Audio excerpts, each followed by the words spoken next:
Uh-oh. Did Eric Gentry have a setback? Because he just had surgery. You are Locked On Trojans, your daily podcast on the USC Trojans, part of the Locked On Podcast Network, your team every day.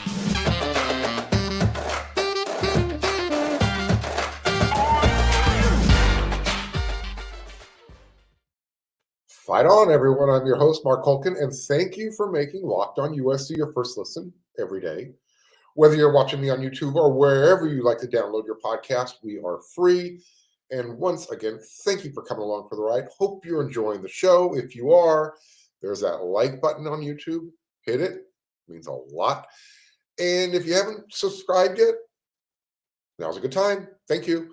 And to all of you who have, again, thank you so very much. This episode of Locked On USC is brought to you by FanDuel, the official sports book of Locked On. Make every moment more. Visit FanDuel.com/Locked On today to get started. All right. So, I mentioned Eric Gentry. He underwent surgery on Thursday, and it's on the same ankle that he injured late. It was in the middle of the season last year. It was against Utah, regular season game, not the Pac-12 championship game. He played in that game. He also played in the Cotton Bowl.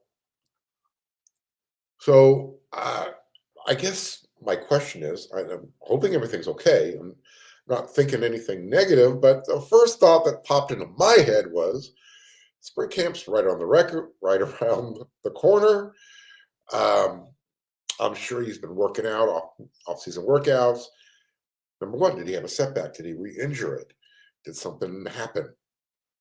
Or, were they hoping it was whatever injury that he had from last year, assuming that everyone thought he was pretty much healthy.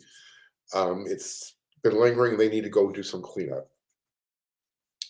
The cynical part of me is like, okay, if you knew there was this issue, why are you taking the whole Shaquille O'Neal route to having your recovery surgery right before camp? Some of you may remember back in the day when Detroit literally whacked the Lakers out of the NBA Finals. And there's a little bit of a tug of war on that squad between Kobe and Shaquille O'Neal. It ended up being Kobe's team. And I think that was the final straw when Shaq said, you know what, I'm just going to have surgery right before we go into fall camp. And I think it rubbed the powers that be the wrong way. I'm not making that happen. I'm not saying that's what's happening here, but it's something I thought about. It's like, why are you having the surgery so late? I'm sure there's a good reason. Maybe we'll find out. But again, back to Eric Gentry. We just want him to be healthy, number one. But he suffered that injury back on October 15th. And if everybody remembers, he's one of the more passionate players on the team. So he hopped right back on the field on one leg, and he was inspiring his teammates to try and get that defensive stop they needed. We know the result. Nevertheless, Eric showed everybody that night that he wanted to be out there. So I'm sure he wants to be out there with his teammates right now, as well as spring camp. But he did end up missing 4 games following that injury in that game against Utah back in October. So we're fast forwarding now. We know spring camp starts on March 4th, and we know the spring game is April 15th. That would essentially give Eric between now and then, 2 months to get healthy. Today's date being February 16th. But why would say, all right, Eric, let's get you back for the spring game? If you're not going to be practicing, or at least you're going to be working your way back up, I'm sure we'll see him at some point during spring in some limited capacity. I don't think there's any need, nor do I think we'll see him playing the spring game. There's no reason to rush him back at all. But again, it was the whole idea of seeing what he could possibly do at the rush end position, where they again, you were hoping that with all the influx of linebackers coming in, you had Mason Cobb, you had Tackett Curtis, you do a lot of cross training with their linebacker group, and it was, at least for me, it was going to be intriguing to see what Eric Gentry could do at that rushing position. Now, I've seen him rush the quarterback off the edge before, but what if he made that switch full time? Again, due to all the linebackers that are coming in. So does that open the door, for linebackers that I mentioned, Tackett Curtis, Mason Cobb, they're already here. What about what about Rajon Davis? That's another guy who made a late impact. He opened the eyes of the coaches late in the season last year. So I don't think Gentry is going to lose his starting spot because he doesn't participate in spring. So we do hope that he has a quick recovery, no setbacks, and that he's ready for the summer PRPs. He can, get started. I won't say dedicated, but add more weight in the weight room, because that, people want to see him get bigger. Is it possible? Is he one of those guys who just can't add on the bulkiness? Remember Mike Morgan, who played linebacker for the Trojans back in the day? He was another one of those long, lanky guys, just couldn't get big, but big and rangy. And that's what they like about Gentry. So again, Mason Cobb, Tackett Curtis without Eric Gentry in the middle. Those are going to be the guys to be focused on. I mentioned, is this the opening for Rajon Davis to kind of solidify that role after making that late season impression, especially in the Cotton Bowl? So with all that intrigue for me at the linebacker group, before the announcement of Eric Gentry having the surgery, let's just get to the question. Who's next on the intrigue list? Talk about that next. But first, let's talk about FanDuel. We're going to switch up. We're not talking about football because FanDuel, we're at the midway point of the NBA season, and it's here, it's now, and it's the perfect time to download FanDuel. They are America's #1 sportsbook. Why? Well, because new customers, you're going to get a no-sweat first bet up to $1,000. That's a bonus bets back if your first bet doesn't win. You lose, you win. $1,000 worth of extra bonus bets. Got to check that out. And all you have to do is just download the FanDuel Sportsbook app. It's safe, it's secure, and it's really super easy to use. Then you can bet on everything from the money line to the point scores and the threes drained. You gotta love those prop bets. Oh, by the way, speaking of threes drained, I know this has nothing to do with the NBA, but USC Trojans men tonight, Thursday, they were draining their threes like they were going out of style. So you can bet on that over there too. But with FanDuel, it lets you combine your bets for a chance at a bigger payout with a same-game parlay. So don't miss the chance to get your no-sweat first bet up to $1,000 in bonus bets when you go to FanDuel.com/lockedon. That's FanDuel.com/lockedon to learn more. Make every moment more with FanDuel, an official sports betting partner of the NBA. Once again, thank you for making Locked On USC your first listen every day.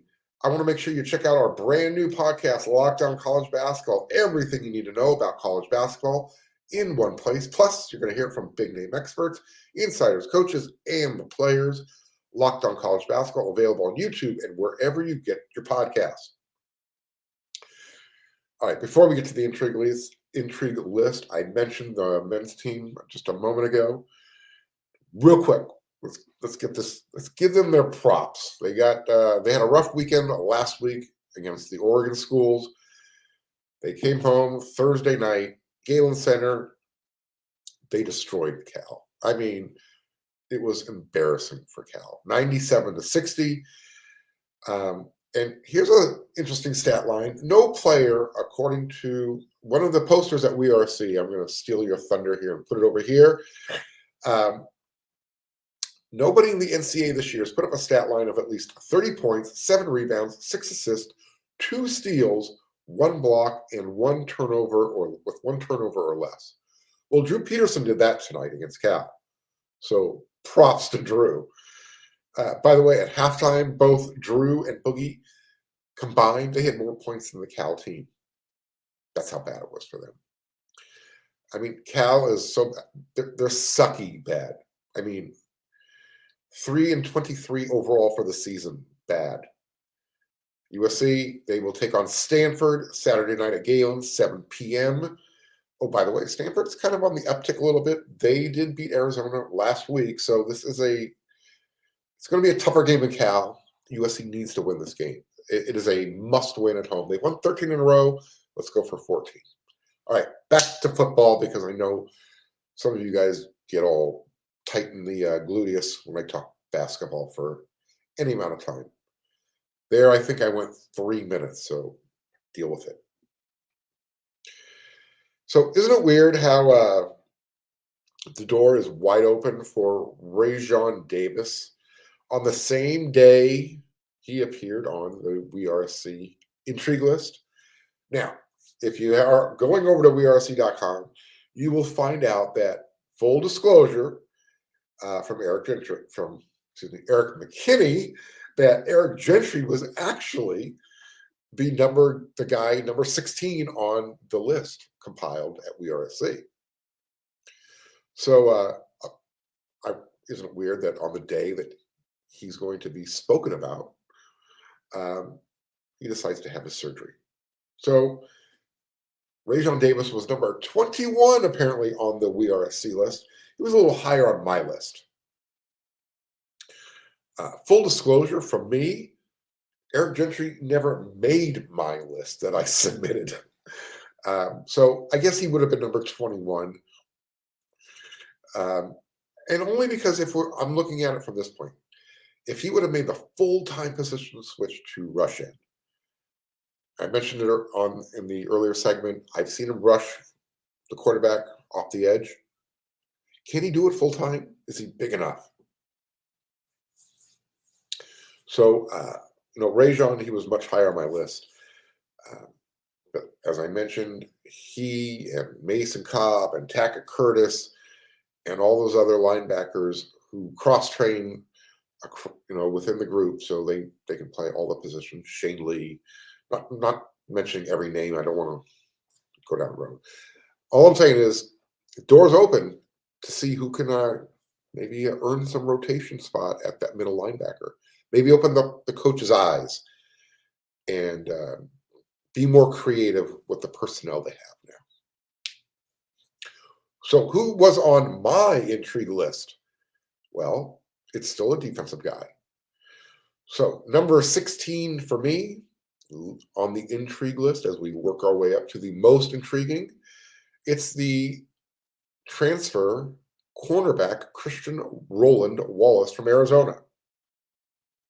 Is he going to just come in and claim that spot like Mekhi Blackmon did last year? If Damani Jackson was ready to start at cornerback last year before his injury started to nag at him and keep him from starting last year, does that mean everyone else is fighting for their backup spots or the dime positions? We know that USC likes to do that 4-2-5. So, who's going to be able to see the field if Christian and Damani are your starting cornerbacks? Now, what's interesting about Christian Roland-Wallace, I don't know if many people know this, but number one, he was really lightly recruited. Arizona, where he ended up, Oregon State, San Jose State, Wyoming, I think Nevada, New Mexico. Oh, by the way, USC also recruited him. And I guess his lead recruiter or main point of contact was USC's own Gavin Morris. I just found that a little interesting. Full circle, Gavin's guy. He got him. So if anyone was watching this and they can tell Gavin he got his props, he recruited his guy and he eventually got him to USC. So by hook or crook. Gavin will get his guys. But when you look at Christian's stats at Arizona, he's been getting better each season. He was part of the 2019 class. And in 2019, he had 37 total tackles. Maybe he was injured in 2020, but his numbers dropped a little bit to 26 total. But they started to bounce back up in 2021. He had 48. And last year, 57 total tackles, 41 solo. And you might remember against USC, he had a really good game against USC. In fact, statistically, he had his best game against USC. 8 tackles, 6 of them by himself, including a pass deflection. So is he going to be able to hold off Jacoby Covington, who came on late last year? And that's somebody who Grinch really wanted to see more of earlier in the year, but he finally saw him come along as the season went along. And that happened when he took over the spot from Sia Wright, who started 2022 opposite Mekhi Blackmon. So where is Sia Wright now in the rotation? Joshua Jackson Jr., he's back healthy, hopefully, ready to compete for his spot. He was starting to look like a player in 2021 before injury. So, again, is this a plug-and-play veteran presence opposite Tamani with Christian? We'll find out. If he can tackle, it's definitely a starting point. We know that's a big-time issue. Big-time issue for USC last year, and they've got to get better. They've got to get a lot better. And if Christian can bring that part of the game with him from Arizona, great. Another guy who can lead by example.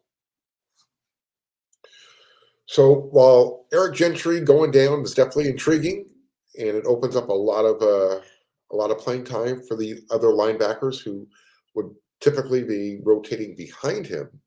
What are your thoughts on this? Are we concerned about Eric Gentry? If he wasn't able to recover during the off season, is he going to be able to recover after surgery, or was the surgery just to go in and clean up some stuff so he's not feeling any types of aches and pains? We don't know, but it's definitely intriguing. But again, he would have been much lower on my intrigue list. Number 21, maybe 22. But now that the injury has crept back up again, now he's much higher on my list. Because you hope that he can hold up at that position at the way he plays. When you look at him, long legs, bird legs, thin ankles, and he doesn't look like a football player. He looks more like a power forward. Looks like he'd be a great NBA player. Very athletic. So, I don't know, something we're going to have to keep our eye on here. All right. So there you go. You have Eric Gentry and on the intrigue list, and because of his surgery, on the We Are SC intrigue list, and because of his surgery, he got bumped. So next man up was Rajon Davis. And I think this is the opening that Rajon needs. If he is going to hopefully be able to take advantage of this and not force the coaching staff to say, all right, well, you're another 50-50 guy, as Lincoln said. Don't leave it in there. Don't let them have to make the decision. Prove to them that you're the guy. Well, so there's going to be a lot of competition at linebacker. As I mentioned, Rajon Davis, Mason Cobb, Tackett Curtis. A lot of people really think he's going to be the guy eventually. He's your prototypical linebacker. And remember, USC, they only recruited one, and he was the guy. Speaking of a recruit, I'm just going to drop this note in here. There's a strong feeling that Deuce Robinson is going to make an announcement, or is going to be a Trojan eventually. I'm not saying when he's going to make his announcement, but another recruiting guru out there, Blair Angulo, he's gone on record saying he feels good about it. He thinks it's going to be USC. All I'll say to that is, great. I know Deuce was working out with the Dodgers, so maybe something worked out there to USC's advantage. Go Dyers. Go NIL. Let's tie it all together. No reason for him to go to Georgia. And that would put a nice little bow on USC's 2023 recruiting class, wouldn't it? Yeah. All right. How about one more dagger in the Pac-12? And I'm just going to say this is a direct result of USC and UCLA joining the big conference. I mean, the hits they keep coming for these leftovers in the Pac-10 conference that still does not have a TV deal in place. The latest hit, and this one, wow, this one might have really driven the point home where the Pac-12 is now on the totem pole in the pecking order. Ohio State, they canceled their home-and-home series with the University of the Washington Huskies. In 2024 and 2025, Ohio State and UW, they were scheduled to play each other. First in Seattle, then in Columbus, Ohio the following year. UW released a statement in a story in the Seattle Times. We are in the process of finding new opponents for the 2024 and 25 seasons, and will provide an update as soon as we have one. According to Ohio State Athletic Director Gene Smith, we initiated the cancellation.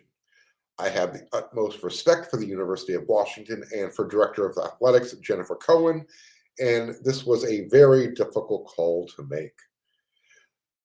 Continuing, consistent with terms of the contract, we will be responsible for the $500,000 cancellation penalty that has to be paid by February of 2025 as a result of the cancellation, and we will add an 8th home game for the 2024 season, affording us the opportunity to have the funding to pay the penalty and guarantee for that 8th opponent, end quote. So first of all, that part about being able to fund for this, Ohio State has plenty of money to write the check today, right now, and especially with the new TV deal. They have plenty of money. He didn't need to add that 8th game to pay for this. Second of all, UW just got paid off, like USC paid off UC Davis a few years ago. So they can get out of that mistake of that schedule. Remember, UC Davis was on USC's schedule, and the USC fans spoke loudly, and that got changed when Mike Bone took over. He understood USC does not want to play that caliber of a program in out of conference. Number one, it's not going to be a draw for the fans. Ironically, UC Davis is on Washington's out of conference schedule already for 2025. I guess in the bigger picture, this cancellation really calls into question UW, Oregon, Stanford, Arizona. What's going to be their ability to schedule Big Ten or SEC opponents in the future?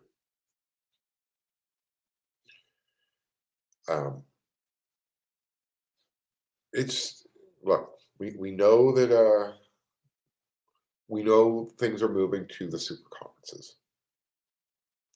The SEC's already there. The Big's already there. The Big 12, ACC, they're going to get absorbed eventually. the Pac-12 is just going to disintegrate. Where are these teams going to end up going? I mean, when you think about it this way, USC and UCLA are part of the big conference. Ohio State knows they're going to be playing USC or UCLA in those first 2 years, either at one of the places in LA, either at USC or at UCLA. That's the thought process. So, when is Washington or Oregon going to get these types of games again? That's why I made the suggestion. Maybe USC should throw those teams a bone, put them on a rotational basis. Let's put Washington up first. And let's go, you know what? I enjoy going to Arizona State. Do them next. Look for a weekender. Get the Bay Area schools in there. Let's put Oregon down there at the bottom. The point I'm trying to make here, yeah, I know that's a little bit of a dig, but trust me, if it can happen to Washington, it can definitely happen to Oregon too. And let's just be honest, this is a result of USC making the jump.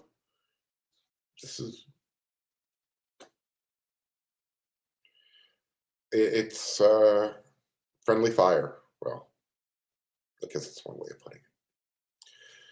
So all I can say is Pac-12, it was fun. I've enjoyed some of the rivalries. It's going to be an interesting season to follow this year. I know there's going to be a lot of animosity, especially when USC heads up to Eugene. I plan on being there. But how's that TV deal? That prepared statement that the Pac-10 released the other day, it's really starting to sound more and more like that, dreaded vote of confidence the head coach gets right before he gets fired days or weeks later. It's just not looking real good for the Pac-12. The money's not coming in. The TV deals just aren't exciting.